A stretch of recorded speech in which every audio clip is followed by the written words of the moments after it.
नमस्कार, मैं हूं शिशिर और आप देख रहे हैं खबर हिंदुस्तान। तो चलिए नजर डालते हैं अब तक की खास खबरों पर। गोवा में 14 फरवरी को सार्वजनिक अवकाश का ऐलान। गोवा में 14 फरवरी को सार्वजनिक अवकाश रहेगा क्योंकि इस दिन यहां पर मतदान होना है और इसे देखते हुए सरकार ने इस दिन अवकाश का ऐलान किया है। प्रधानमंत्री मोदी की आज पहली वर्चुअल रैली। प्रधानमंत्री नरेंद्र मोदी पंजाब विधानसभा चुनावों के लिए अपनी पहली वर्चुअल रैली को मंगलवार को संबोधित करेंगे।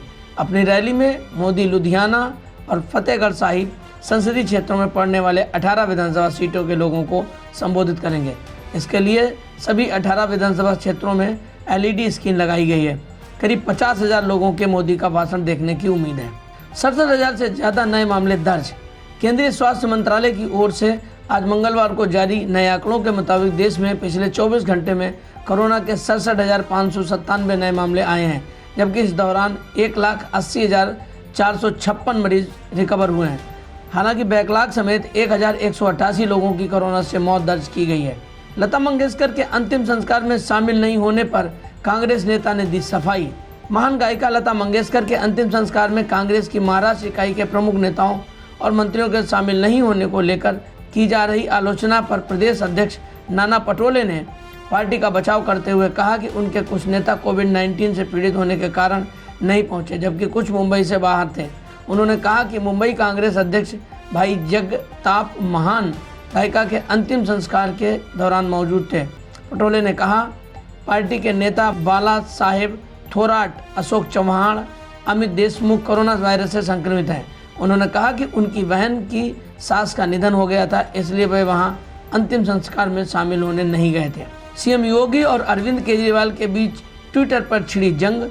सुनो केजरीवाल, सुनो योगी करके हुई बातचीत।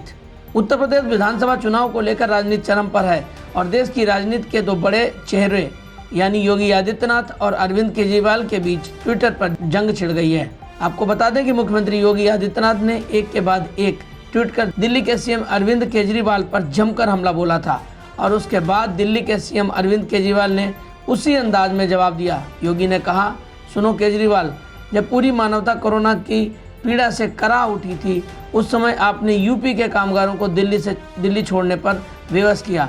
अरविंद केजरीवाल ने भी उसी अंदाज में जवाब देते हुए कहा, सुनो योगी, आप तो रहने ही दो। जिस तरह यूपी के लोगों की लाशें नदी में बह रही थी और आप करोड़ों रुपए खर्च करके टाइम्स मैगजीन में अपनी झूठी वाहवाही के विज्ञापन दे रहे थे, आप जैसा निर्दयी और क्रूर शासक मैंने नहीं देखा। अटारी बॉर्डर पर जब मिली लता नूरजहां, दोनों के रोके नहीं रुके आंसू, देश का बंटवारा भी जिन्हें बांट न सका। स्वर कोकिला लता मंगेशकर के निधन से भारत के साथ पाकिस्तान में भी उनके करोड़ों प्रशंसकों को भारी सदमा लगा है। भारत की तरह ही पाकिस्तान में भी करोड़ों लोग उन्हें अपना आदर्श मानते हैं। लेकिन क्या आप जानते हैं कि लता खुद पाकिस्तानी गायक मल्लिकाए तरन्नुम नूरजहां को अपना आदर्श मानती थी। जी हाँ, लता और नूरजहां हमेशा एक दूसरे की तारीफ किया करती थी। 1947 के बंटवारे ने करोड़ों लोगों की तरह इन दोनों को भी एक दूसरे से दूर कर दिया था। 1951 में जब इन दोनों की अटारी बॉर्डर पर मुलाकात हुई तो एक दूसरे को गले लगाकर फपक कर रोने लगी। भाजपा कार्यकर्ता के नोएडा के किराए के घर में मिला 3.70 करोड़ कैश। नोएडा में भाजपा कार्यकर्ता के घर से पुलिस ने 3,70,50,000 रुपये कैश बरामद किया। भाजपा कार्यकर्ता प्रेमपाल सिंह नागर सेक्टर 44 में किराए के मकान में रहते हैं।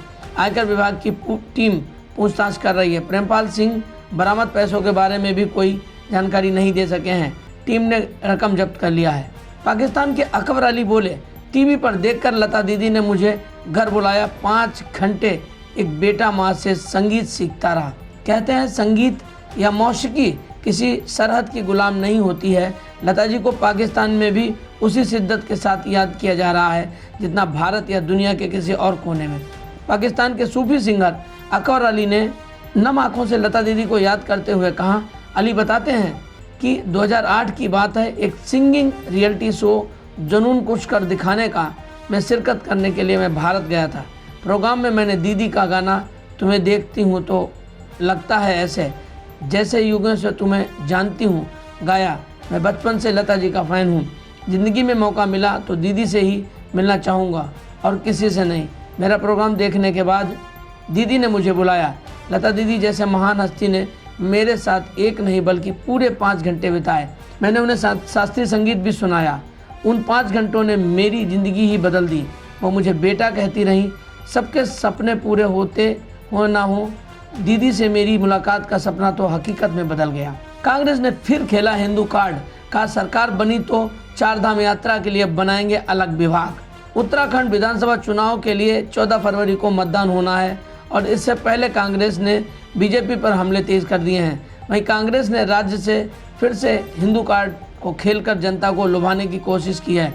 कांग्रेस ने दावा किया है कि राज्य में कांग्रेस की सरकार बनने के बाद 4 काम की घोषणा को 100% लागू किया जाएगा और नया विभाग बनाया जाएगा। इसके लिए कैबिनेट स्तर के मंत्री को नियुक्त किया जाएगा और हर साल प्रगति रिपोर्ट जनता के सामने रखी जाएगी। सेंसेक्स निफ्टी की बढ़त के साथ खुला शेयर बाजार मंगलवार को ऊपर खुला। सेंसेक्स ने 57,799 अंक के साथ शुरुआत की। मारुति, टाइटन, टाटा स्टील समेत दर्जनों शेयरों में 1 से 2.5% तक बढ़ोतरी देखी गई। निफ्टी भी थोड़ा ऊपर 17,289 पर खुला। इससे पहले BSE सेंसेक्स सोमवार को 1,024 अंक का गोता लगाकर 58,000 अंक के नीचे बंद हुआ था। तो ये थी अब तक की खबरें। अगला अपडेट पाने के लिए बने रहिए मेरे साथ और देखते रहिए खबर हिंदुस्तान। नमस्कार।